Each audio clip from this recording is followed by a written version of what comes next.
Sebenarnya dari setahun yang lalu itu saya memang ada yang bilangin ke saya, kok agama kamu tuh kayak gini gitu kan. Dia ya? Yang enggak, Oh, bukan bukan dia. pacar saya. Oh, oke. Oh, pacar. Pacarnya muslim. Ya, Oh, oke. Terus benar. Jadi yang bawa dulu temennya muslim, yang bawa tukang ruqyah. Nah, jadi ceritanya yang istrinya itu perempuan itu sering sakit. Oh, pokoknya emosian mulu katanya. Yang namanya suami itu nggak pernah nggak diomelin tiap hari katanya. Oh, udah melek mata pasti ngoceh gitu. Karena dia sakit kepala terus. Jadi di belakang kepala tuh kayak orang dicengkrem gitu katanya. Yang dia rasain gitu terus. Akhirnya ke ruqyah sama bapak itu. Alhamdulillah sembuh. Nah, emang ada. Emang ada. Terus setelah di ruqyah sembuh, nah dia kan ya sering konsultasi kan berarti kan. Jadi tertarik sama Islam. Nah, bapaknya tukang ruqyah itu subscriber saya. Hubungin saya. Datang sini, bawa rame penuh. Sampai jam 12 malam dari maghrib. Mau masuk Islam, yang istrinya udah mau masuk Islam. Yang suaminya nggak mau. Saya tanya, kenapa nggak mau? Kan istrinya mau masuk Islam. Saya mau lihat bukti dulu istri saya, nanti kalau berubah baik, baru saya masuk Islam, kata suaminya. Lah, mau masa masuk Islam, ngeliatin perubahan istrinya dulu, saya begitu kan. Terus, akhirnya, saya bilang, kalau salah satu suami istri masuk Islam, pernikahannya secara agama batal. Nah, tinggal pilih mana. Kalau istri mau masuk Islam, pernikahan batal. Masih ragu-ragu kan. Akhirnya di ruqyah di sini sama tukang ruqyahnya. Ruqyah. Setelah di ruqyah baru mau. Jadi memang ada yang mungkin. Jadi itu keluarga memang gimana ya? Hidupnya nggak tentrem gitulah tiap hari. Isinya ribut terus tiap hari gitu. Istri sampai nangis-nangis di sini. Untung bawa temennya sama. Anak-anaknya udah gede? Anak-anaknya yang besar ada lumayan dah. Ada yang 16 tahun, ada yang 14 tahun. Terus kemarin ceweknya 2. Akhirnya udah sahadat semua sini. Alhamdulillah. Kadang-kadang orang cuma miskonsepsi dengan Islam. Bener. Kalau kita nggak pelajarin, pasti miskonsepsi. Salah memahami gitu. Sering lah. Dulu aja mama saya sering bilang begini. Islam tuh agamanya orang miskin katanya. Pernah dengar? enggak sih. Cuman mama saya juga kayak gitu. Mama saya suka bilang kayak, nanti kalau kamu kayak kalau di Islam bisa dipoligami loh. Bisa apa? Bisa dipoligami loh. Ada nggak orang Chinese yang poligami istri banyak? Saya tanya. Ada nggak ya? Coba, enggak kan? Kata siapa? Emang ya? Dulu waktu di gereja di Cilacap, saya ngeliat gereja tuh keluarga baik-baik semua gereja ya. Begitu pindah ke Jakarta, saya pindah ke gereja. Gereja apa waktu itu ya? GPPS kalau nggak salah. Gereja Pantai Kosta Pusat Surabaya. Nggak lama, pendetanya meninggal. Kan acara kebaktian kan di gereja kan. Datang ibu-ibu bawa anak, nggak tahu istri keduanya. Bisa begitu. Lah, oh padahal. Kalau di daerah mungkin nggak terlalu kelihatan, tapi kalau di kota besar ada aja begitu. Ya, jadi kalau poligami itu sebenarnya bukan ajaran Islam. Bukan ajaran Islam kan? Atau ajaran Islam? Bukan sih. Bukan. Taunya dari mana? Setahu saya sih dulu tuh ada yang cerita kalau poligami itu sebenarnya buat orang dulu kan nikahnya kan lebih dari 4 kali, itu buat ngurangin orang yang nikahnya jangan banyak gitu, maksimal 4, nggak yang 1 jadi 4. Sebelum Islam turun, itu udah ada belum poligami? Sudah ada, sudah banyak. Bahkan di Bible, Daud 300, Salomo 1000. Ya kan? Iya. Abraham 3, Iya, betul. Yakub 4. Jadi dari zaman dulu orang memang sudah poligami, Islam turun dibatasin maksimal 4. Gitu. Kalau nggak dibatasin nanti satu cowok bisa 100 istri kan gitu. Nah tapi tujuannya poligami di Islam itu sebenarnya apa sebenarnya tujuannya? Itu merendahkan wanita atau meninggikan wanita kalau poligami di Islam? Menurut kamu? Meninggikan. Meninggikan dari mana? Kan dari yang tadinya bisa lebih dari 4 dibatasi. Oke, ini sekarang 4 nih. Nah yang 4 ini Sinta bilang ditinggikan dari mana? Disuruh adil kan. Satu adil. Kedua? Kan statusnya sama semua kan? Istri yang sah kan? Kalau istri yang sah berarti dapat warisan, dapat nafkah, dapat sandang, pangan, papan yang sama Iya, gitu. benar. Tapi kalau misalnya istrinya 2, terus mistresnya 2 gitu. Yang ini kan nggak ada statusnya. Iya. Nah itu. Jadi kalau dengan poligami itu justru malah setiap wanita yang menjadi istrinya itu mempunyai hak dan kewajiban yang sama. Kalau di barat, istrinya 1, bener. Tapi mistresnya bisa banyak gitu di mana-mana gitu. Nah kalau mistres ini kan nggak ada statusnya. Punya anak juga nggak diakuin. Justru di Islam begitu. Tapi apakah di Islam poligami itu wajib?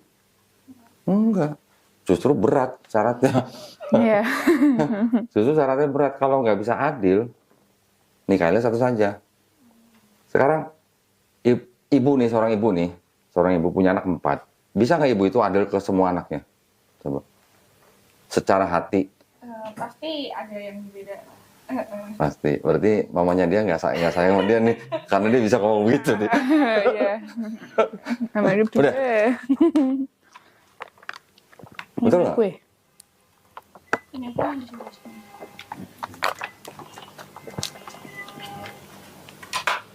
Nah kalau seorang ibu aja nggak bisa adil, benar-benar adil sama anak darah dagingnya sendiri, lah bagaimana suami sama istri yang bukan darah daging? Jadi syaratnya kalau nggak bisa adil, nikahilah 1 saja. Nah cuman di Islam yang berani kasih perintah nikahilah 1 saja. Di Bible ada nggak? Nggak ada. Di Bible cuman ada perintah nggak boleh poligami hanya untuk raja di Perjanjian Lama, untuk gembala sidang dan diaken di Perjanjian Baru. Udah, cuman itu aja perintah, nggak boleh istri lebih dari 1. Tapi untuk jemaat ada nggak larangannya? Nggak ada. Jadi sebenarnya untuk jemaat itu nggak ada larangan untuk poligami. Pernah dengar Martin Luther, Pernah. Pendiri Kristen. pendiri Protestan? Dia malah bilang larangan poligami itu tidak alkitabiah. Karena di Alkitab memang nggak diperintahkan. Di Alkitab diperintahkan hanya untuk raja, gembala sidang, dan diaken. Untuk jemaat enggak. Paulus saja nggak menentang poligami. Nah itu yang banyak orang miskonsepsi dengan Islam. Gitu. Ada mau ditanya? Kata mau lihat Bible, mau lihat yang mana? Mau lihat yang itu sih, ayat-ayat Ayat-ayat palsu. yang apa ya? Ada mana? Banyak banget ya. Itu semua revisian ada kok. Ada. Jadi saya memang sengaja ngumpulin dari yang paling lama, paling kuno. Yang bahasa aslinya juga ada. Bahasa aslinya juga ada. Mau yang Ibrani juga ada, mau yang Yunani juga ada, mau yang Arab juga ada. Oh. Ini ada yang Arab. Hmm. Arab ada terjemahannya. Ini yang Ibrani. Ini Ibrani juga. Ini yang Yunani. Ini Yunani juga. Ini yang malah pernah ngeliat Bible ini nggak? Wow. Ini Bible diterjemahin tahun 1896. Papanya aja belum lahir kali nenek. Belum lah, 96. Belum 96. Ini dicetak tahun 1916. 1916. Oh. Wasiat yang baru. Ini Perjanjian Baru, ini Perjanjian Lama. Oh iya. Siapa tuh nama? Isa Al-Masih. Kok bukan Yesus? Iya. Ini beli ini, saya tender, ikut tender. Lawan tender saya Lembaga Alkitab Indonesia. Oh. Saya dikasih tahu sama yang jual gitu. LAI. Iya. Wow. Jadi saya yang dapat. Berarti ini bukunya nggak banyak. Minggu. Ini masih belum ada tulisan Alkitabnya. Ada sebenarnya, cuman dia nggak diwarnain, dia kan Oke, pakai oke. hardcover. Ini.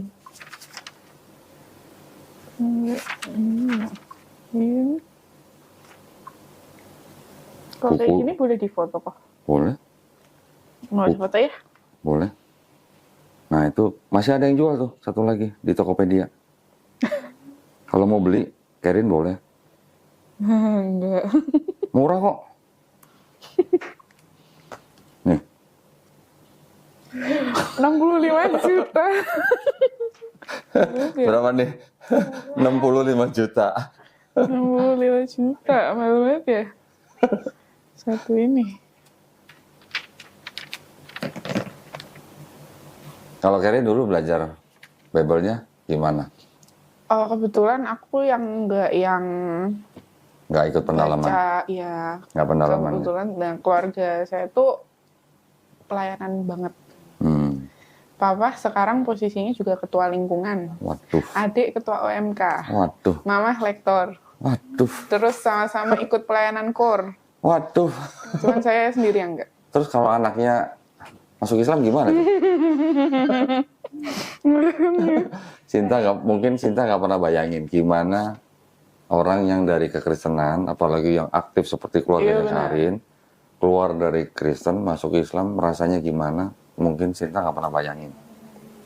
Ada yang dibuang, ada yang disekap, disekap dalam rumah loh, nggak boleh keluar. Ada yang dicoret dari harta warisan, bahkan ada yang dicoret atau dibatalkan akte lahirnya. Saya nggak, bener. Saya ada mualaf tinggal di sini 6 bulan, orang tuanya kaya, ibunya punya hotel, ibunya punya rumah sakit, bapaknya punya kontraktor besar. Keluar dari keluarga, dari Kristen masuk ke Islam, ketahuan, diusir sama keluarganya, akte kelahirannya dibatalin. Terus dicoret dari daftar harta warisan.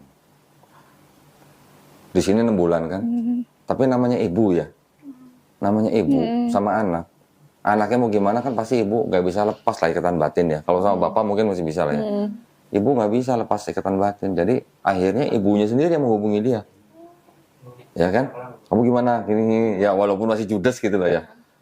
Begitu saya tahu mualaf saya dihubungin sama ibunya di Bandung, saya bilang kamu segera pulang ke Bandung. Segera pulang, saya bilang. Kalau nggak punya duit saya angkosin. Ngapain? Samperin ibu, cium tangan, kalau perlu cium kaki, saya bilang. Bener, dia pulang. Ya nggak tahu lah di mana di sononya gimana, saya nggak diceritain detail lah ya. Tapi alhamdulillah akhirnya sekarang dengan keluarganya baik-baik saja. Alhamdulillah. Saya ajarin cium kakinya, saya bilang kalau perlu. Karena di Islam kita wajib menghormati ibu 3 kali lebih tinggi daripada ayah. Di Islam. Betul kan? Nah, kira-kira kalau boleh saya tahu latar belakangnya Karin mau masuk Islam karena apa? Itu sih, kan sebenarnya Mau nikah? enggak. Nah, benar. Bukan karena itu. Enggak. Biasanya kalau nggak karena nikah, nanti kalau ditayangin di YouTube banyak yang daftar. Bener. Tapi enggak. Ya, maksudnya bukan karena mau menikah kan? Bukan. Oke, terus karena apa? Karena takut. Takut apa? Takut sama dunia. Akhirnya. Alhamdulillah. Berarti ini disamperin hidayah berarti namanya. Tapi sudah berani meninggalkan agama lamanya, maksudnya karena sudah menemukan kejanggalan atau bagaimana? Iya. Boleh. Kejanggalannya apa? Sebenarnya dari setahun yang lalu itu saya memang ada yang bilangin ke saya, kok agama kamu tuh kayak gini gitu kan? Iya, iya. Yang enggak, bukan. Oh, bukan dia. Pacar saya. Oh, gitu. Oh pacar. Pacarnya Muslim? Ya. Oh, oke. Terus? Benar. Jadi dulu waktu itu sempat dibilang kayak, kamu tahu nggak berita yang tentang paus itu mendukung LGBT? Nah dari situ itu. Oh. Dari situ akhirnya, karena kan Terus? kita posisinya jauh nih, tapi kita sering ini ya apa namanya? LDR ya? Ya. LDR. Tapi kita sering nonton film yang ya tentang kayak gitu-gitu kan. Tentang kayak, LGBT? Enggak, tentang kayak debat. Oh, debat. Gitu Ya, ya sih. Terus akhirnya dari situ pelan-pelan mungkin waktu awalan saya juga kayak bilang kayak masih menolak juga, kayak dia juga ngobrolin yang ke arah tentang Katolik kok kayak gini sih, gini-gini, saya juga masih kayak yang nolak juga, kayak nggak usah lah bahas-bahas agama. Saya juga pernah bilang kayak gitu, kayak nggak usah lah kayak gitu. Saya juga nggak mau tahu gitu loh isi Bible apa, karena kan ya saya juga kebetulan yang nggak mau baca Bible setebel itu juga kan, kayak saya juga mau cari tahu juga kayak males banget. Ya kan. Ini tebalnya segini ya? Ya. Ini perjanjian lama, perjanjian baru kan? Iya. Ini segini nih. Ini juga perjanjian lama, perjanjian baru, cuman tambah di utara kanonika. Bandingin tebalnya. Iya, beda banget, banyak banget yang dibuang ya. Tapi kenapa nggak mau baca Bible? Karena tebel. Mager. Sebenarnya. Karena Iya. tombol belum menang net ini kan. Terus? Cara kayak saya kan kayak kalau membaca tuh tipikal yang kayak nggak paham banget gitu. Kayak kalau kita juga kalau misal saya ke gereja nih, saya kan sering ya pokoknya kalau di Semarang posisinya saya pasti ke gereja karena Ya. kalau nggak di gereja dimarahin papa saya. Ya. Paham. Iya. Terus? Kalau misal ada Romo nih bacain kitab suci, itu saya juga nggak paham. Saya nggak paham banget gitu. Mungkin dulu kecilnya jarang ikut sekolah minggu kali ya? Sekolah minggu, cuman kan kalau Katolik sekolah minggu kayak yang cuman ya gitu-gitu aja Iya sih. sih.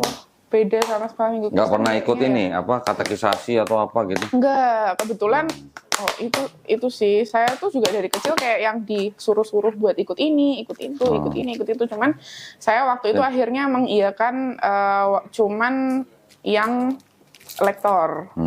Sama saya pernah ikut Young Girl Camp gitu. Kayak emang yang isinya cewek semua waktu itu.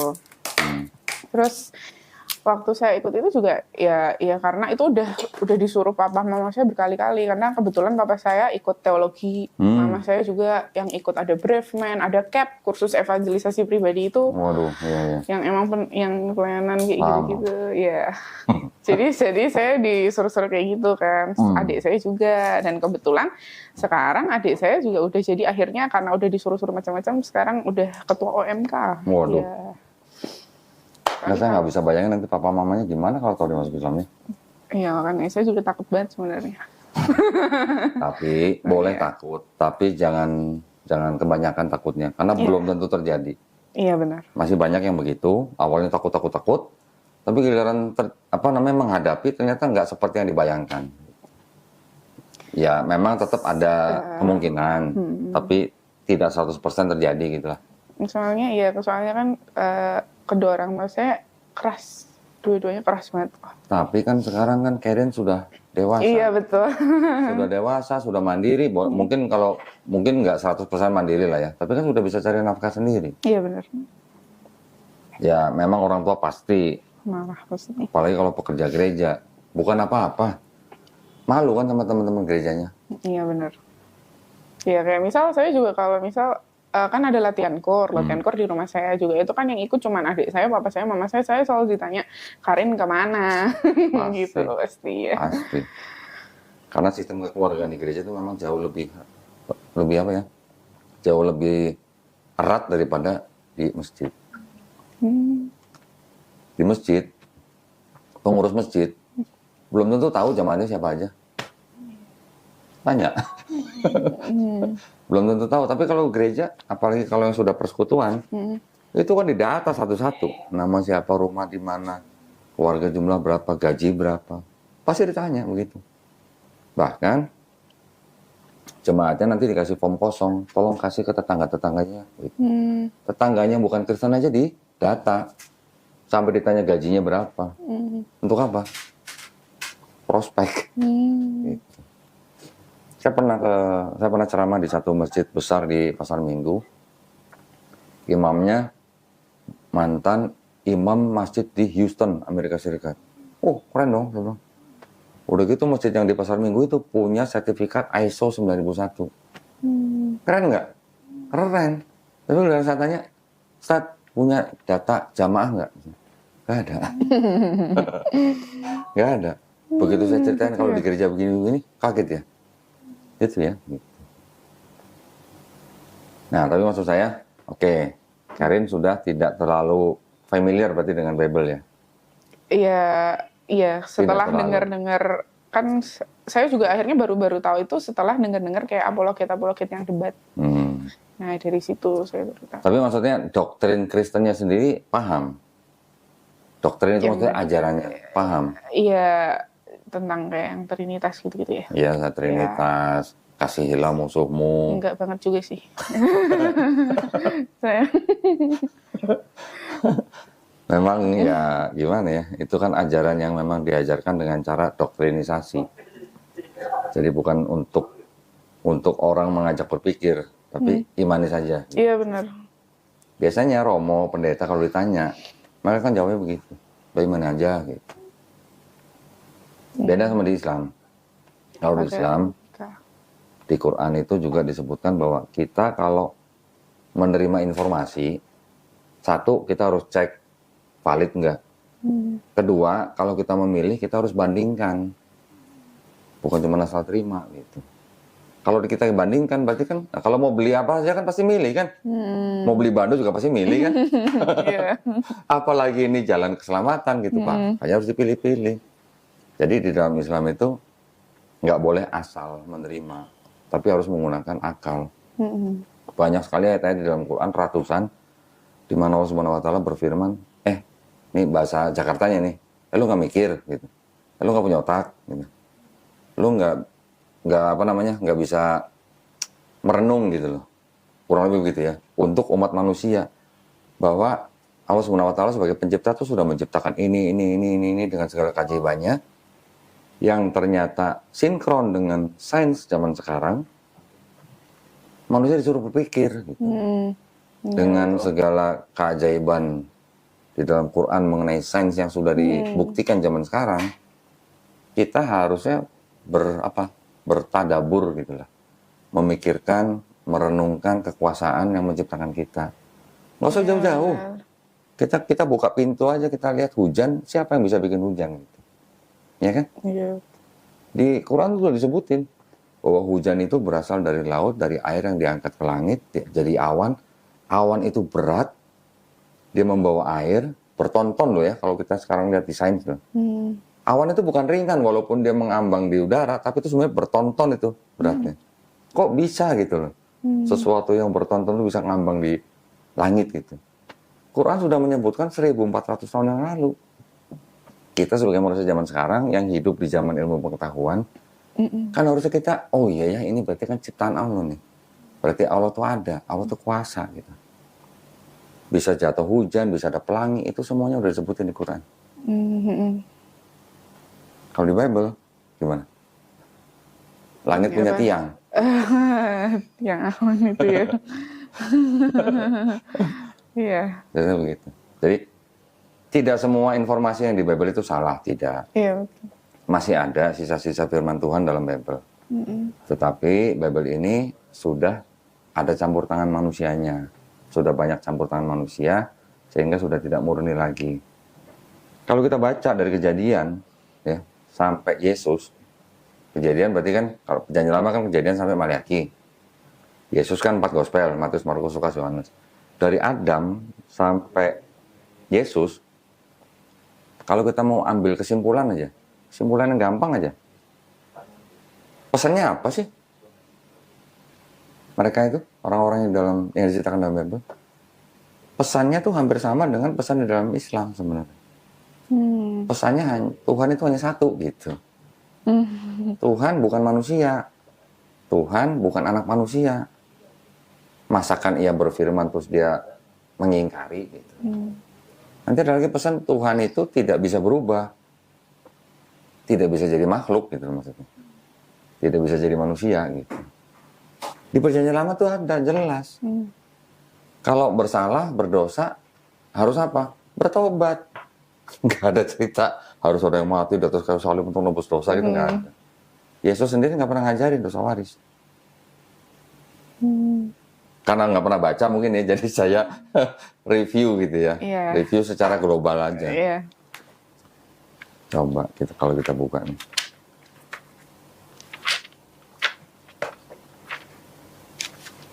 Ini sebenarnya pesan-pesannya juga masih ada banyak yang benar gitu.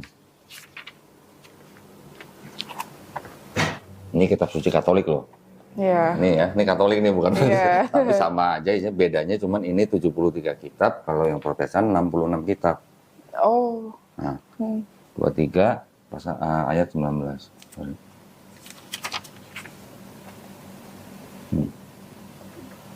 Allah bukanlah manusia. Nah, jelas nggak? Terus ada di belakang nih. Di Maliaki, KB, Manusia.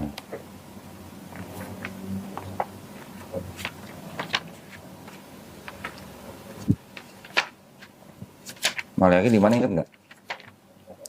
Nggak inget. Terakhir. Terakhir di Perjanjian Lama ya? Iya. Wah, masih bagus, masih tahu dong, masih hafal dong. Enggak.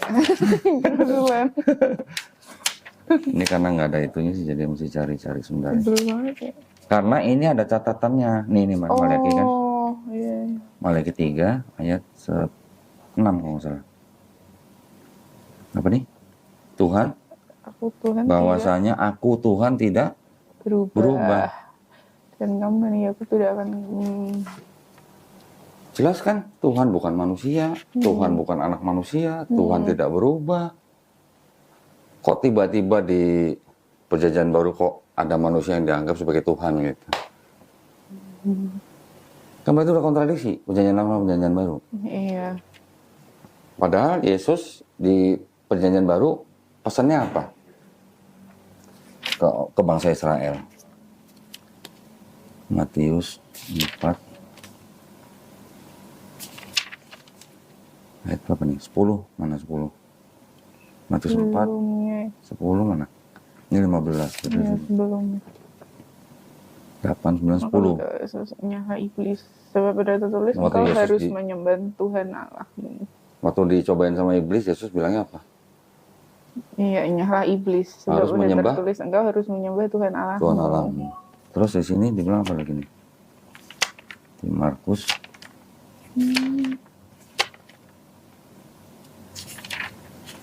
Markus 12 ayat 29.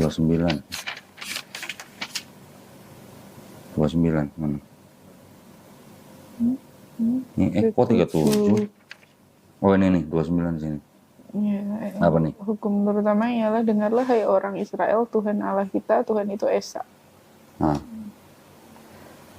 Tuhan itu Esa. Kok kenapa ya nggak bilang Yesus, aku nih Tuhan yang Esa gitu? Nggak bilang gitu. Iya, nggak ada. Beda ya? Iya. Ada di Matius begini nih. Ini lebih jelas lagi nih. Putusan. 18. Ini berapa? 18 kan ya? Ayat berapa nih? 1 ayat 3 coba. Dia berkata, apa?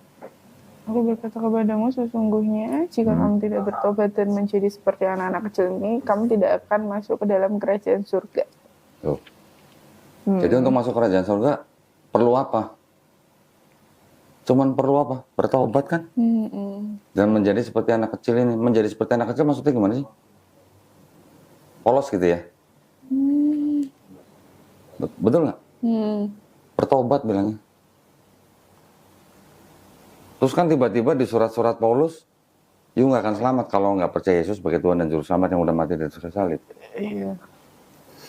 Betul. Ada perbedaan gitu loh. Iya.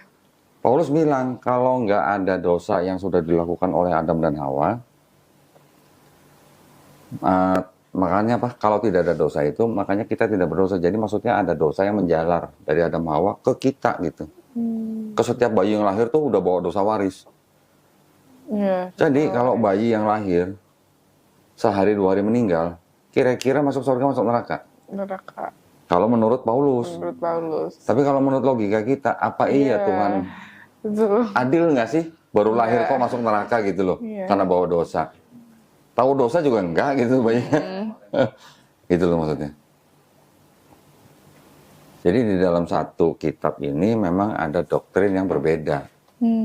Kenapa berbeda? Karena yang Perjanjian Lama itu sebenarnya punya orang Yahudi. Iya. Orang Yahudi itu betul-betul murni monoteis. Tuhan cuma satu, gak ada yang lain gitu. Karena perintahnya apa? Di Keluaran 20. Di 10 perintah Allah kan ada sebenarnya. Bentar ya. Saya ambil aja. 10 perintah Allah kan ada di Keluaran, segala kejadian. Keluaran 20.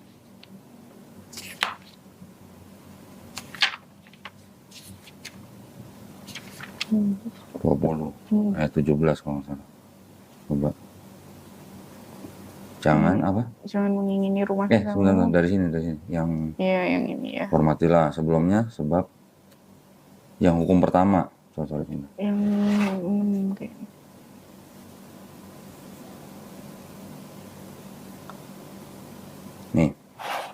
ayat 23 tuh. Jangan ada padamu. Allah lain di hadapanku.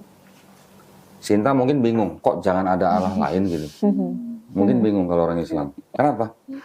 Karena kalau di Islam, nama Tuhan Sang Pencipta itu adalah Allah. Ya Allah. Kalau di Kristen, di Bible Kristen, mereka pakai kata Allah, Allah. tapi ada yang A-nya kecil, ada yang A-nya besar, ada yang huruf besar semua, ada yang huruf kecil semua gitu. Iya.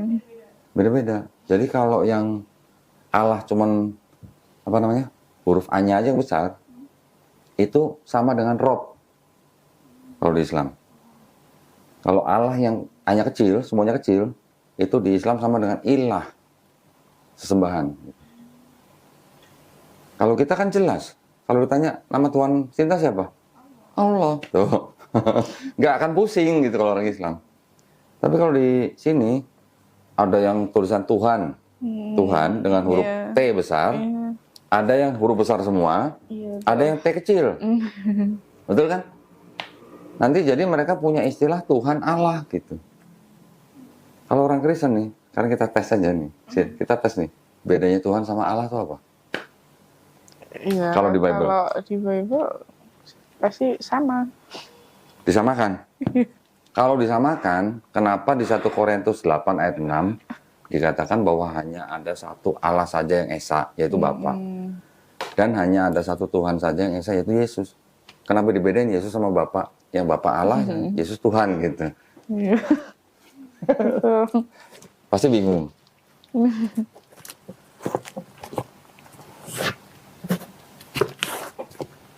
Jadi sebenarnya Paulus sih sebenarnya nggak apa ya? Sebenarnya Paulus tuh nggak menganggap Yesus sama dengan Bapa. Kan Yesus punya, dianggapnya kan Yesus kan punya Tuhan namanya Bapa. Disebut Allah gitu kalau di Bible. Paulus itu menganggap Yesus itu bukan Bapa, tapi hanya pengantara. Ya. Cuman Paulus ini kan mengajarkan sesuatu yang tidak diajarkan oleh Yesus gitu, yaitu dosa waris gitu. Tetapi Paulus tidak menganggap Yesus sama dengan Bapa gitu. Tapi hanya pengantara gitu. Jadi ada perbedaan hierarki gitulah, perbedaan otoritas gitulah. Karena kan Paulus bilang begini, kepala dari wanita dalam hal ini istri itu adalah suami atau laki-laki. Kepala dari laki-laki adalah Kristus. Pernah baca? Kepala dari Kristus adalah Bapa. Berarti ada tingkatan hierarki kan? Nah, berarti Paulus menganggap Yesus tidak sama hierarkinya dengan Bapa. Beda situ. Tapi sama gereja kan diterjemahkan lain. Sama gereja ditafsirkan lain. Yesus itu adalah Allah yang sedang berkarya di bumi gitu. Tuhan itu artinya menurut orang Kristen, Tuhan itu artinya Allah yang sedang berkarya di bumi gitu, yang sedang jadi manusia gitu. Jadi banyak kebingungan nantinya pasti. Iya, Pasti banyak kebingungan. Itu kira-kira. Doktrinnya ini sebenarnya adalah doktrin yang boleh dikatakan penerus daripada doktrin pagan. Pernah dengar pagan? Dewa-dewa. Zeus. Iya, Zeus. Menghamili perempuan muda namanya Danae. Punya anak namanya Perseus. Terus menghamili perempuan lagi namanya Hercules. Menghamili dewa lain punya anak namanya Helen gitu. Jadi ada dewa, kalau di Yunani itu kan dewa kan banyak. Tetapi ada satu dewa yang paling tinggi yaitu Zeus. Nah Zeus ini bisa punya anak dari manusia, anaknya disebut setengah manusia, setengah dewa. Ya? Apa bedanya sama Yesus gitu kalau di sini? Kalau Yesus dianggap sebagai Tuhan. Gitu. Ada Bapa menghamili Maria, ya. Punya anak Yesus. Yesusnya disebut 100% manusia, 100% Tuhan. Mirip kan sama konsep di pagan itu kan. Dan di dalam Bible ini ternyata banyak sekali ayat-ayat yang mengindikasikan bahwa itu mereka mengadopsi dari budaya pagan. Yang membuktikan Bible sendiri loh. Jangan kaget ya. Ini namanya New American Bible. Ini Bible-nya orang Amerika lah. Tapi ini yang dianggap sebagai Bible-nya orang Katolik gitu ya. Pernah denger dong, Karin dong? Pada mulanya adalah firman. Yang firman Allah jadi Dan firman. firman itu bersama-sama dengan Allah. Dan firman itu adalah Allah. Iya, Kemudian di ayat 14, dan firman itu menjelma menjadi manusia. Jadi Yesus dianggap sebagai firman firman. yang jadi manusia. Gitu. Pernah dengar?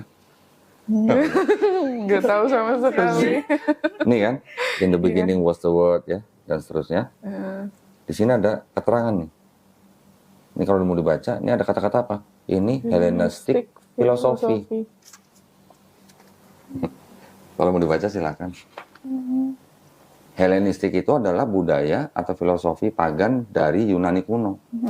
Yang tadi saya bilang, Dewa Zeus punya anak Helen gitu. Helen itu yang menjadi kata Hellenistik.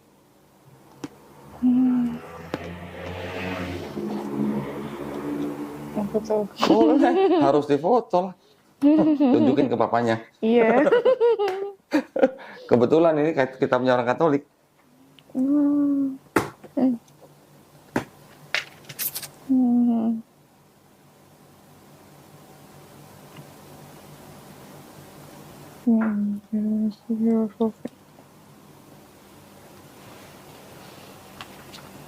Ada buku apa ya saya waktu itu ya? Yang American Bible. Ini buku yang nulis bukan orang Islam nih. Yang nulis juga kalau nggak salah orang Katolik sih. Penulisnya namanya Sam Oputa. The Greatest Celestial Deception. Jadi apa? Penipuan terbesar perbintangan ya. Ini ada kata-kata begini. Yang saya kuningin. Mitra like Jesus was venerated as the way, the truth, the life, the light, the word, the Son of God, and as the God Spirit. Ingatnya ayat apa kalau lihat baca begitu?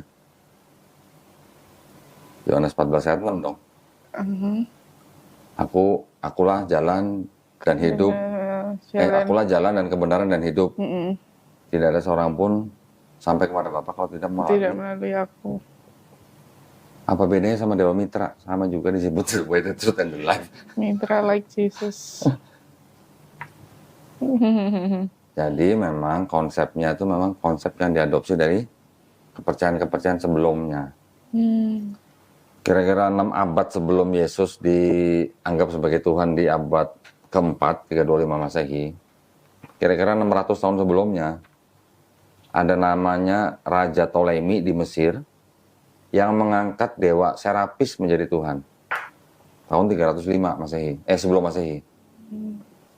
Kira-kira 600 tahun kemudian, baru Yesus juga diangkat sebagai Tuhan di Konsili Nisea 325. Pendeta-pendeta yang ikut di dalam konsili itu juga mantan orang-orang atau pendeta-pendeta yang menyembah dewa Serapis sebelumnya. Jadi ini tukar Tuhan gitu lah. Pusing. Di gereja nggak pernah dijelasin itu pasti. Iya benar. Nah, jadi saya bilang tadi kan masih ada sisa-sisa kebenaran di dalam Bible. Karena ya di dalam Islam kan kita tahu ya bahwa Quran membenarkan kitab-kitab yang sudah diturunkan sebelumnya. Taurat, Zabur, Injil. Iya. Tetapi Taurat, Zabur, Injil ini kan tidak ditulis oleh orang-orang atau nabi-nabi rasul-rasul yang menerima langsung. Taurat nulis apa? Musa nulis Taurat nggak? Nabi Daud alaihissalam nulis Zabur nggak? Nabi Isa nulis Injil nggak? Nah, yang nulis ini siapa? Pengikut-pengikutnya. Pengikut-pengikutnya setelah nabinya sudah nggak ada, barulah ditulis gitu. Nabi Musa hidup tahun berapa? Abad berapa kira-kira? Abad 16, 15 atau 15, 14 sebelum Masehi. Jadi 1500 tahun sebelum Yesus gitu kan. Iya betul. Sedangkan Bible ini baru disusun atau baru disusun. Itu baru kira-kira di abad ke-5 sebelum Masehi. Jarak sama Musa 1000 tahun. Apa mungkin Musa yang nulis? Gitu. Tapi bukan yang ini ya, yang ini nih. Sorry. Yang ini. Kalau yang ini, Bible-nya orang Yahudi. Dalam bahasa Ibrani. Bacanya kayak gini. Dari kanan ke kiri kalau Yahudi. The Stone Edition. Tapi itu ada terjemahan bahasa Inggrisnya. Oh iya, ada terjemahan. Nah, itu yang disebut dengan Tanakh. Tanakh itu singkatan dari Torah, Nevi'im, Ketuvim. Yang nyusun ini orang-orang Yahudi. Ini baru selesai disusun itu kira-kira abad ke-5 sebelum Masehi. Ditulisnya mungkin dari abad-abad ke-7, 8, 9 lah ya. Tapi baru menjadi Bible-nya orang Yahudi baru di abad ke-5 sebelum Masehi.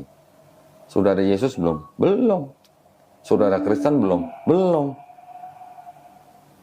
Ini diterjemahkan sama orang-orang Mesir, sama Yahudi-Yahudi juga. Menjadi ini. Ini kenapa bukannya jadi kanan ya? Pernah dengar Septuaginta? Oh, iya. Itu diterjemah dari Ibrani, diterjemahkan menjadi bahasa Yunani, menjadi kitab Septuaginta. Bahasa Yunani. Ini diterjemahkan kira-kira abad ke-3 sebelum Masehi. Sudah ada Yesus belum? Belum. Sudah ada Kristen? Belum. Ini di abad-abad pertama, kedua, ketiga, keempat, itu dikoreksi sama bapak-bapak gereja setelah ada Kristen. Baru setelah dikoreksi, di kanon menjadi PL. Oh, iya, iya. Nah, jadi seolah-olah Septuaginta ini dikoreksi untuk seolah-olah berbicara mengenai Yesus di PB gitu. Jadi orang Kristen kan atau pendeta kan selalu bilang Yesus sudah dinubuatkan di PL. Selalu kan begitu. Padahal menurut yang punya kitab Tanakh itu orang Yahudi tidak mengakui bahwa ada nubuat buat Yesus, sama sekali nggak ada, nol gitu. Nah mereka orang Kristen mengaku ada nubuat ya berdasarkan dari PL karena PL dapat disusun dari Septuaginta ini yang sudah dirubah-rubah gitu. Perubahannya memang tidak mencolok, tapi jelas banget. Nah itu yang saya pelajarin tuh, bantahan-bantahan nubuat yang untuk Yesus yang dibilang di PL itu yang saya bantah tuh, semua saya berdasarkan itu. Nah, kemudian kan di abad pertama, abad kedua, pertengahan abad pertama sampai pertengahan abad kedua, baru perjanjian baru disusun, ya kan? Oh, ada 4 gospel yang dimasukkan. Pembagian nanti ada 13 surat Paulus, gitu kan? Menjadi perjanjian baru, ditambah dengan surat-surat rasul, plus wahyu, menjadi perjanjian baru kan? Ini ditulis kira-kira abad kedua, pertengahan abad pertama sampai pertengahan abad kedua. Baru yang ini setelah jadi PL, ini ditempel di belakangnya. Jadilah Bible Kristen.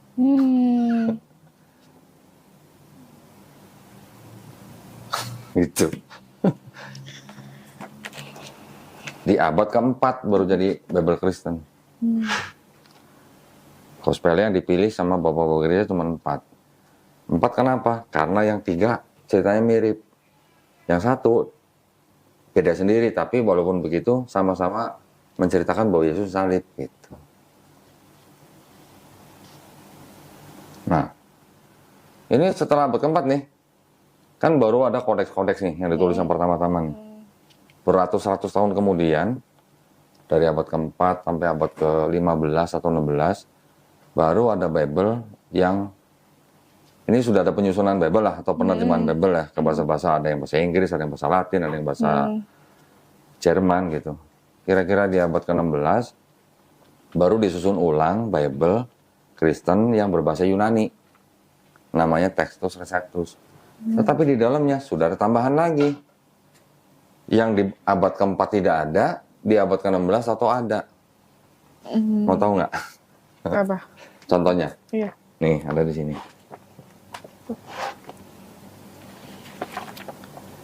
1 Yohanes pasal 5 ya, ayat ke-7 nih. Coba dibaca nih. Sebab ada apa tuh? Ini saya ambil. Oh iya. Sebab Apa tuh? ada 3 yang memberi kesaksian di dalam surga Bapa, Firman, dan Roh Kudus, dan ketiganya adalah 1. Terus? Dan ada 3 yang memberi kesaksian di bumi. Nah, oke. Sampai di situ. Kan di situ baru kelihatan jelas bahwa seperti terdengarnya seperti doktrin Trinitas. Ada Bapa, ada Firman atau Putra, ada Roh Kudus, dan ketiganya satu. Itu kan doktrin Trinitas, ya kan? Tapi ternyata di sini ada catatan begini nih, dari sini nih, ayat 7 sampai 8 nih, dibaca coba sampai sini nih. Bagian ayat ini tidak terdapat dalam naskah-naskah Yunani yang paling tua. Dan tidak pula dalam terjemahan-terjemahan kuno, bahkan tidak dalam naskah-naskah paling baik dari Vulgata. Bagian ini kiranya aslinya sebuah catatan di pinggir halaman salah satu naskah terjemahan Latin yang kemudian disisipkan ke dalam naskah-naskah oleh penyalin dan akhirnya bahkan disisipkan ke dalam beberapa naskah Yunani. Karenanya bagian ini pasti tidak asli. Tidak asli apa? Palsu. Karin yang ngomong bukan saya.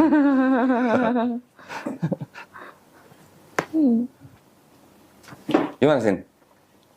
Kalau kamu punya Quran, ya Quran, terus di dalam Quran tuh ada catatan seperti itu, kira-kira kamu gimana? Jadi ragu. Ragu. Cari tahu dong.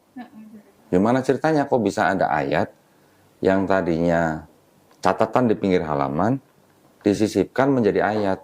Jadi catatan penyalin ini adalah penafsiran penyalin bisa menjadi ayat gitu. Dan itu banyak yang seperti itu, nggak cuma satu. Di Perjanjian Baru itu ada belasan yang seperti itu. Bahkan cerita mengenai, pernah dengar kan yang cerita wanita berzina mau dihukum? Oh iya benar. Pernah dengar kan? Pernah. Ternyata itu juga sisipan. Oh, malah. Karena apa? Karena ada di dalam kurung. Saya tunjukin nih. Iya, iya. Tunjukin bedanya nih. Jadi kalau dibilang apa? Bible jujur nggak? Jujur, ya itu bilang tidak asli. Tapi buat pendeta dan jemaat-jemaat yang percaya, mau asli mau tidak asli buat mereka nggak peduli, nggak penting gitu katanya. Yang penting percaya Yesus sebagai Tuhan dan Juru Selamat, begitu aja. Ya kan? Iya benar. Kalian di rumah punya Bible apa? TB? Terjemahan baru kan? Iya pasti. Yang LAI kan? Iya ini benar kan? yang kayak gitu. Sudah punya yang TB2 belum? Ini baru keluar tahun ini. Baru keluar tahun ya, ini. Yang tahun ini. Ini ada buku penjelasannya nih, penjelasan singkat. Alkitab TB edisi kedua. Di sini dijelaskan bahwa ada apa nih? Tanda kurung tegak, itu artinya apa? Tanda kurung tegak, teks-teks yang ditanya tidak terdapat dalam naskah kuno. Nah, berarti kan ada naskah yang belakangan yang memuat gitu kan. Naskah yang kuno tidak ada, naskah belakangan ada gitu. Berarti kan itu ada perubahan, ada tambahan gitu.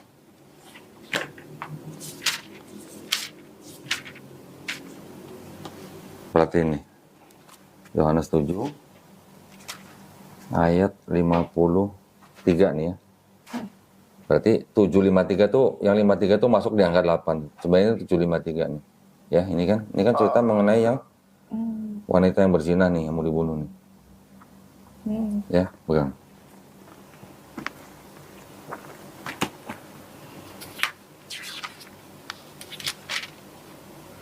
Nah, nih, bandingkan sama ini. Ini ayat 53-nya ada dalam kurung nggak? 53? Masih 8. Nah. Yang di situ 53 ada dalam kurung nggak? Oh, enggak ada. Yang ini? Ada. Ini baru ya? Ini TB2. Lalu mereka pulang, oh iya. Berarti yang di sini tidak ada dalam kurung dianggapnya ayat asli. Yang ini yang keluaran terbaru ada dalam kurungnya, berarti dianggap ayat ini tidak asli. Karena menurut buku penjelasan itu tidak terdapat di naskah kuno. Naskah-naskah kuno. Padahal 1 sampai sini ya? Banyak satu apa ya, satu cerita.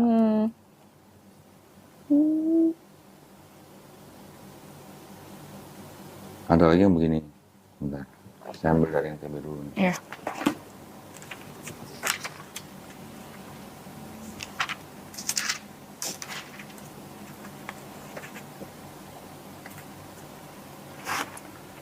Markus 16 ayat berapa nih? 9, ayat 9 ya. Saya bukain. Iya. Saya cepat buka Bible karena dulu waktu remaja saya juara buka Bible. Oh. Ada kegiatan remaja.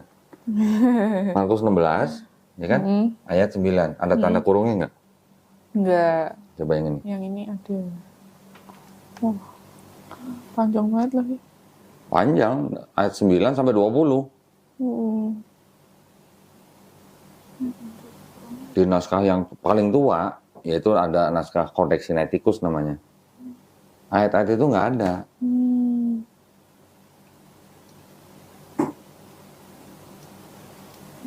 Oh, ini yang malah yang tentang menampakkan dirinya kepada Maria Magdalena.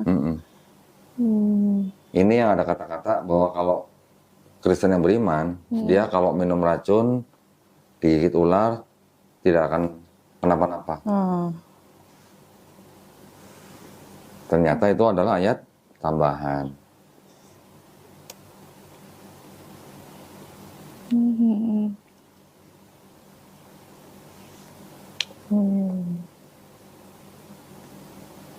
Nah ini kan ada yang saya kuningin nih. Iya ini. Apa nih? Ini yang ini. Dengan singkat gitu ya. Itu ada tanda kurungnya kan? Ada. Nah, berarti ini paragraf ini juga ada. Tidak otentik. Kan ada Petrus sudahnya itu Yesus. Kalau kita bandingkan dengan yang bahasa Inggris, ini ada bahasa Inggris nih. Markus.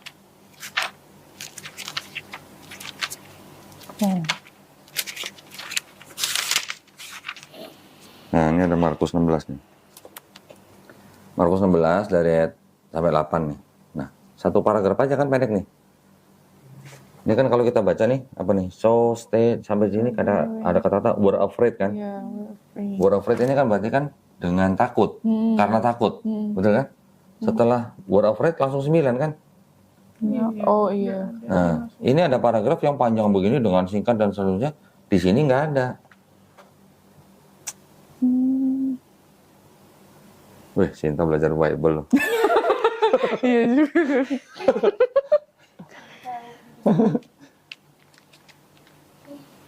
Gimana? Kalau di dalam kitab suci ada ayat yang bisa tambah kurang begitu gimana? Iya, kok bisa gitu ya? Hah? Direvisi mulu. Dapatnya dari mana? Belilah. Oh, apa ayatnya? Dapatnya dari mana? Itu salah satunya dari penafsiran si penyalin atau penafsiran si bapak gereja. Penafsiran yang dimasukkan menjadi ayat. Gitu.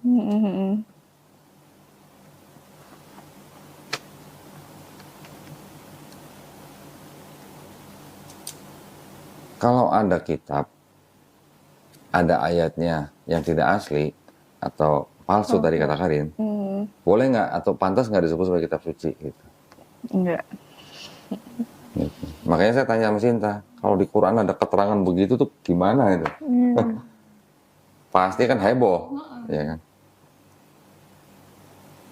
Tapi bukan berarti heboh karena marah, tapi kita heboh kan harus cari tahu, bener nggak gitu loh. Walaupun yang mengeluarkan catatan itu badan atau lembaga yang berwenang gitu. Misalnya dari Kementerian Agama Arab Saudi misalnya. Masa kita nggak percaya gitu? Kan mereka punya wewenang, punya alasan, punya latar belakang kenapa bisa nulis begitu. Mereka juga punya alasannya. Karena memang dokumen-dokumen yang dulu itu masih ada yang bisa diselamatkan.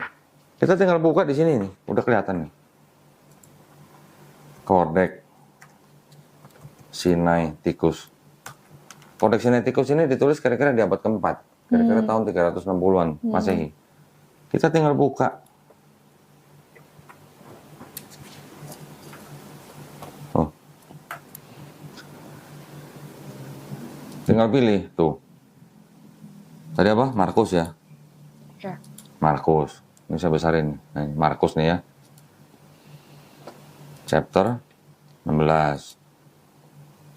Ayat. Nah ini.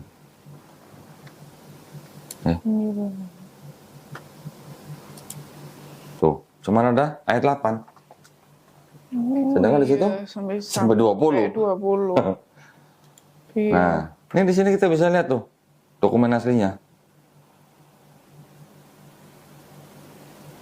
Nih. Tuh. Oh, bisa diperbesar tuh. Ini udah ada yang digitalisasi.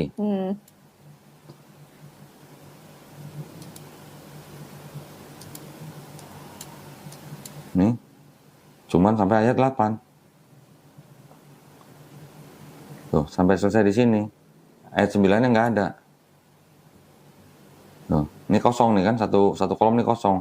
Langsung Lukas 1 ayat 1. Ini terjemahan bahasa Inggrisnya juga sampai ayat 8 aja.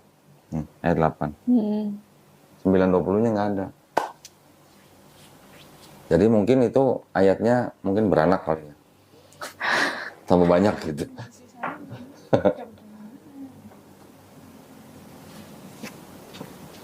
Iya, iya.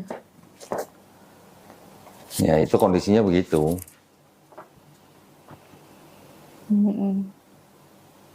Karena mungkin Karen nggak terlalu paham Trinitas, ya sudah kita nggak usah bicarain itulah. Ya. Kita bicara dari ini aja, kitab suci aja.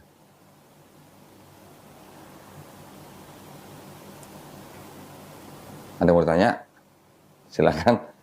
Tentang Bible, tentang Kristen, tentang Islam, silakan. Mau lihat yang paling ayat yang di kanon, yang misal di perjanjian, yang di dulu itu ada, yang kayak tentang kebenaran gitu kan, kayak yang kayak Injil apa sih ya, yang kayak Barnabas gitu nggak masuk. Oh, itu ada. Gini, saya jelasin dulu ya. Yang disebut dengan Gospel Barnabas itu ada lebih dari satu. Yang pertama, Epistle of Barnabas. Itu dianggap yang nulis adalah orang yang bernama Barnabas, yang kenal dengan Paulus. Itu kira-kira di abad kedua. Nanti ada lagi yang Gospel of Barnabas, itu yang, Gospel of Barnabas kira-kira di abad kelima. Nanti ada lagi Acts of Barnabas. Mau yang mana? Beda-beda. Nah, kalau yang sering dibicarakan, itu adalah Gospel of Barnabas, yang sudah diterjemahkan ke bahasa Itali dan Spanyol. Tetapi yang diketemukan katanya di abad ke-16 gitu ya. Tetapi itu yang nulis malah di tengahnya adalah orang Muslim. Bukan orang Kristen. Nah, yang disebut dengan Gospel of Barnabas yang sering dibicarakan itu, yang kertasnya warna hitam itu, tinta warna emas, itu bertentangan dengan iman Islam.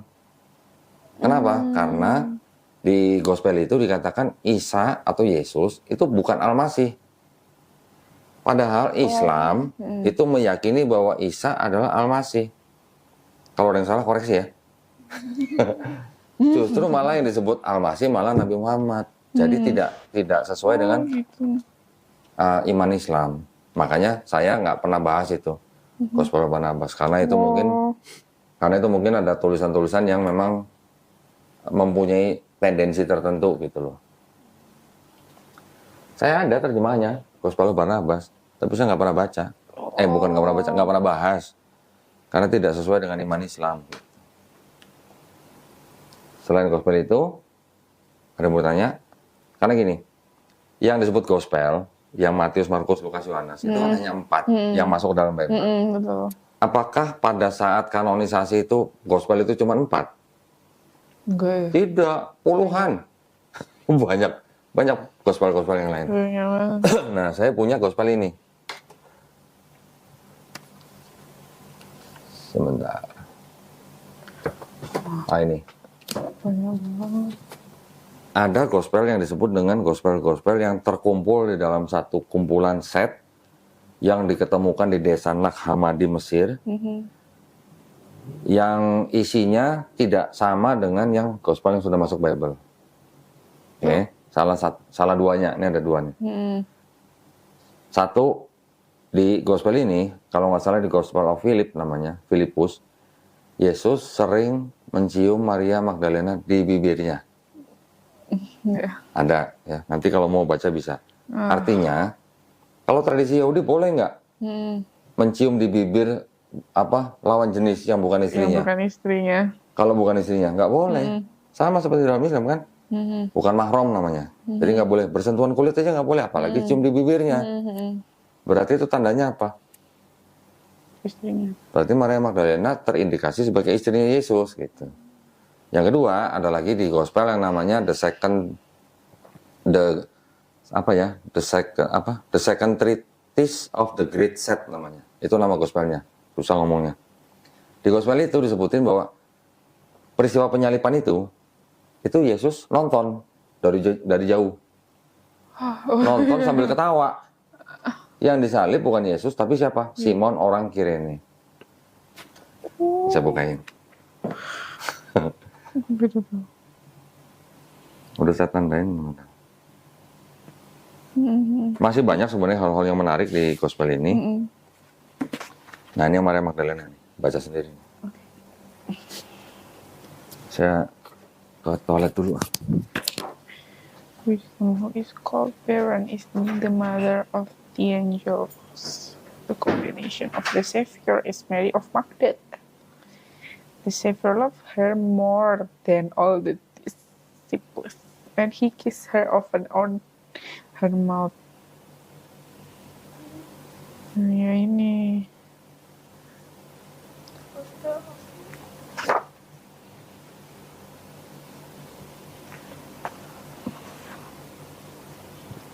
Ada tuh.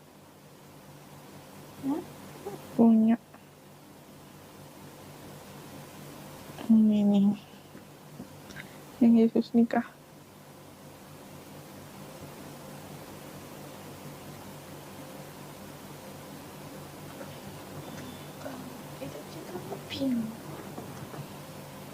Pengen lihat kan?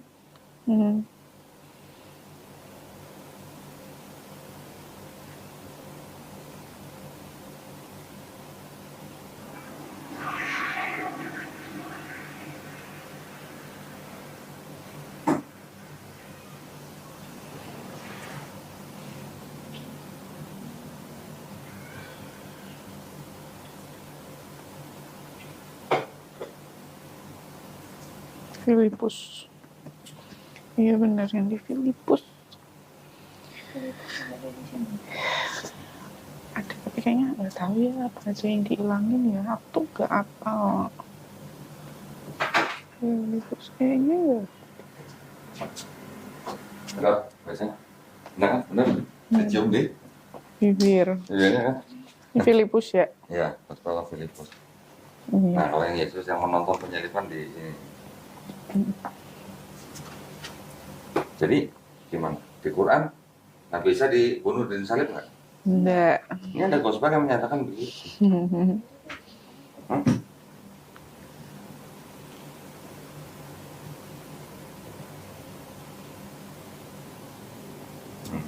Ini namanya gospel. Apa tadi? The second, kalau ini discourse of the great set, ada yang menyebutnya the second treatise. They think they suffered in their error and blindness.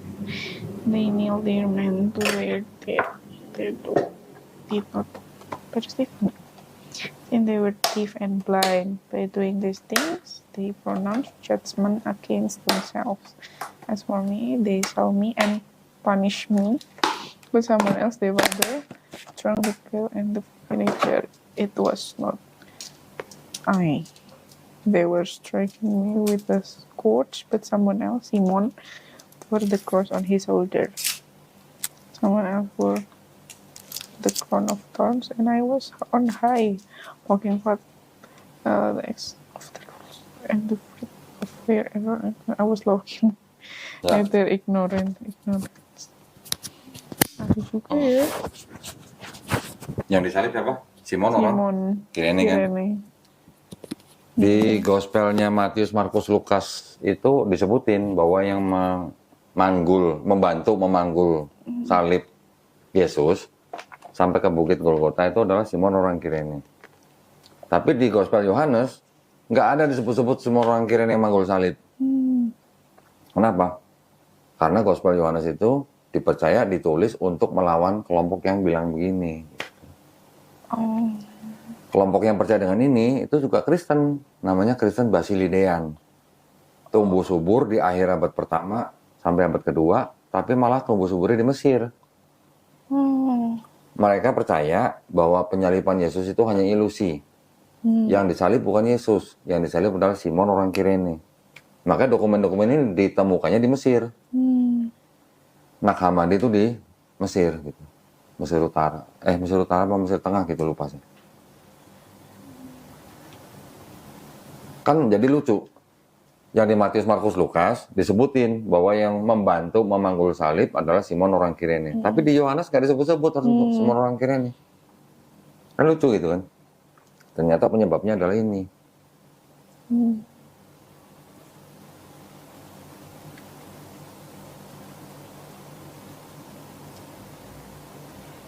Masih lagi. Apa? Kira-kira yang mana? Ini semua. Kira-kira ini jumlahnya sekian banyak gospel yang tidak masuk dalam Bible. Ini banyak sekali ini, ini daftar isinya. Nah, ini. Ada Gospel of Thomas. Ada Gospel of tadi Philip udah kan? Iya, Thomas ada juga. Ada Gospel of Mary. Maria. Ada apa? Banyak kali nih. Yang terkenal aja, yang sering dibahas aja. Belum lagi ada gospel-gospel yang tidak masuk dalam Bible tuh yang dianggap apokrifa. Apokrifa tahu kan? Oke, lupa.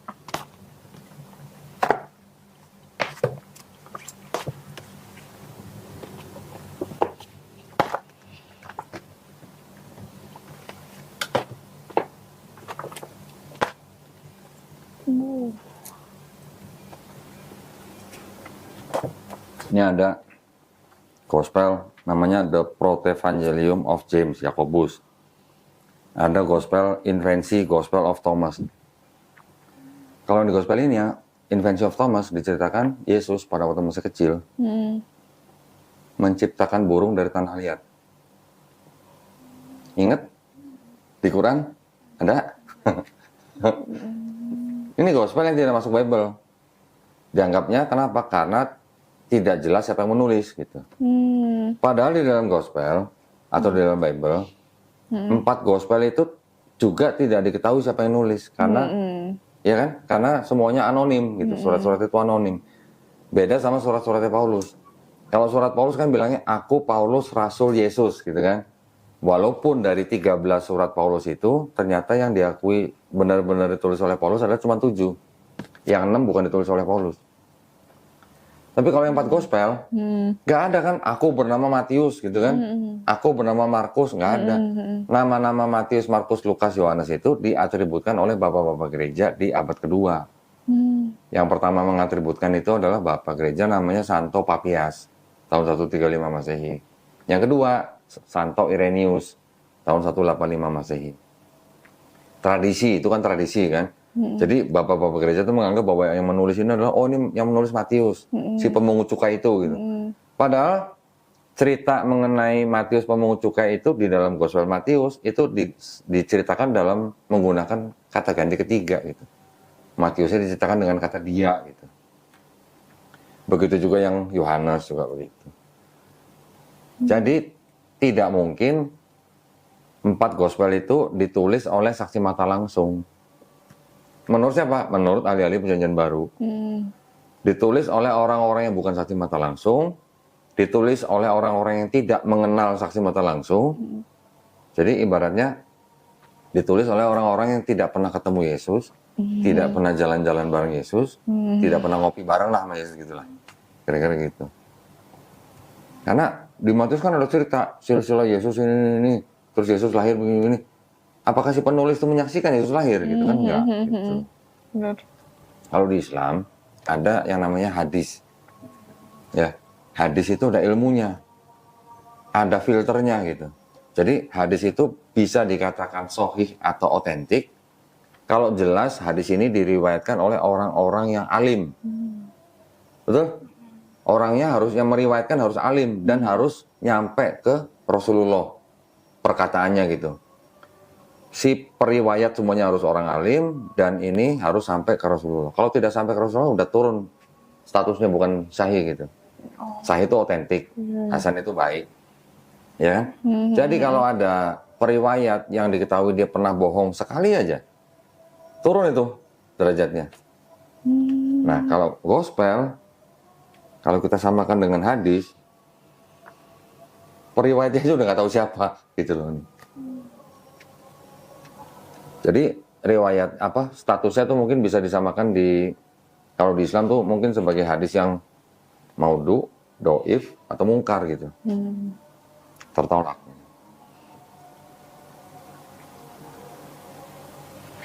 Ini gospel-gospel yang tidak masuk dalam Bible ya. Ini ada lagi nih, Gospel of the Holy Twelve.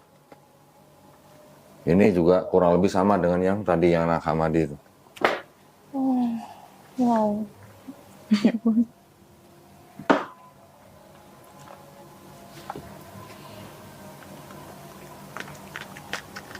Pernah lihat Bible ini nggak?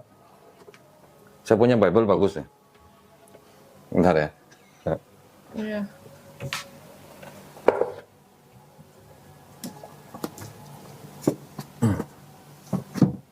Pernah lihat Bible ini?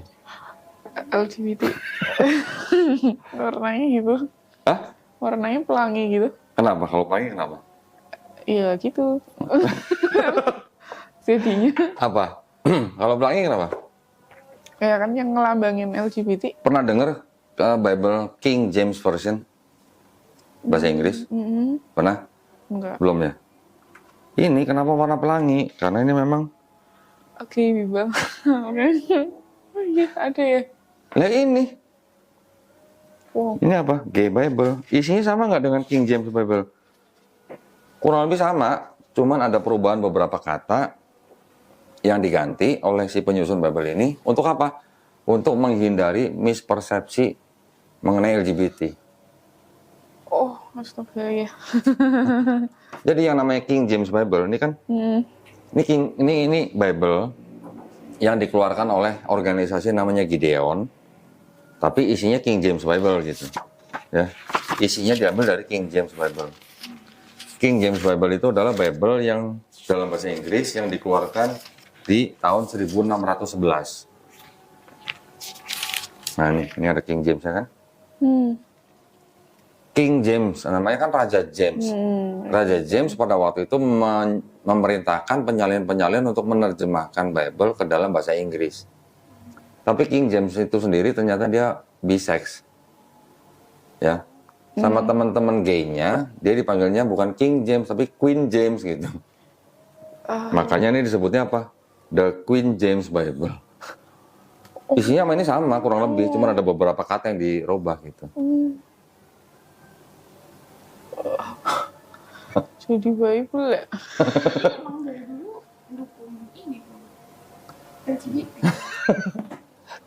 Ya begitulah. Itu berarti dari abad berapa tadi? 1600. Nah, kalau yang dari abad ke-17 yang ini, yang 16. Kalau ini mah belum lama. Oh, Ini itu tahun 2012. Baru 10 tahunan lebih lah. Terus isinya mengenai itu kayak Isinya kurang lebih sama ini. Cuman ada beberapa ayat yang kata-katanya yang dirubah supaya menghilangkan mispersepsi tentang LGBT. Jadi Bible itu memang bisa bisa diubah sesuai dengan tujuan dan komunitasnya gitu lah. Komunitas lah ya, komunitasnya. Nah, ada lagi nanti Bible begini nih. Bible bikin Bible sendiri. Apa nih? The Negro Bible. Jadi Bible ini dikeluarkan untuk para budak-budak berkulit hitam di Amerika Latin, kira-kira di akhir abad 19. Makanya disebut Negro Bible. Kalau Bible kan ada pasal-pasalnya kan, setiap kitabnya ada pasal-pasal kan. Misalnya Genesis 50 pasal. Dihapus. Sisanya tinggal 14 gitu. Oh. Exodus tadinya 40 pasal, sisa 2. Leviticus tadinya 27 pasal, hilang semua, tinggal 0. Nah, ini versinya adalah versi nih kayak gini. Jadi cetakan zaman dulu di print ulang. Oh iya. Aslinya ada. Tapi ini reprint gitu. Nah, jadi Bible tergantung untuk siapa. Kalau untuk Bisa budak gitu dikasih ya? yang ini gitu. Kenapa dihapus-hapus pasalnya? Supaya orang budak tidak melawan gitu lah. Intinya cuma begitu aja. Menyesuaikan kondisi. Menyesuaikan situasi, kondisi, dan toleransi gitu. Iya, iya. Papanya pernah lihat ini? Enggak, Mungkin pasti. nggak pernah. Papanya Nggak. pernah lihat ini? Pasti enggak. Nah itu kondisinya begitu. Ada pertanyaan lagi? Nah, yang itu, yang perkataannya diubah, yang kayak Tuhan jadi Tuhan. Teman, karena sering lihat teman sholat, sering lihat teman Saya ngaji. pergi dari rumah, saya udah bulatkan hati untuk masuk ke